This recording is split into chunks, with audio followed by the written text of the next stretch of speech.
اندیشه شدیم پایبند مقام، تشنه شهرت و جهان. چشم پوشیده کنیم ما همه آهنگ سیاست به جهان. تا بیاموزیم کم علم سیاست ز جهان، قدمی کوچکی داریم در این دور زمان. فکرها هم همه اندوختن زر شده است، خام دیدیم و شنیدیم از این علم جهان.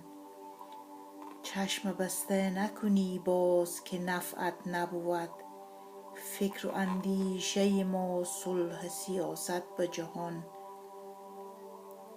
این همه یک سخن نرم و چرب است ز دور، تیغ برنده جهل نیست ملامت به جهان. هر که با زور چو پیوست ز جهل نیست رها، گردد بازیچه این خام پرستان به جهان. شهرت و قدرت تو پایه و تهداب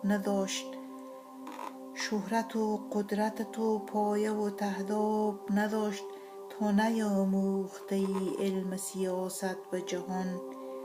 تا نیاموزی کم علم و پخته نشوی، به یقین دادی همه قوم خود برباد به جهان. تیره فکر مکدر کند این علم که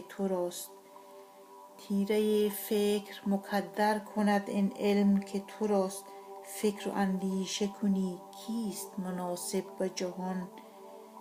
گر شوی رهبر یک ملت خود خامی چنان، فهم ناچیز تو نابود کند ملتتان.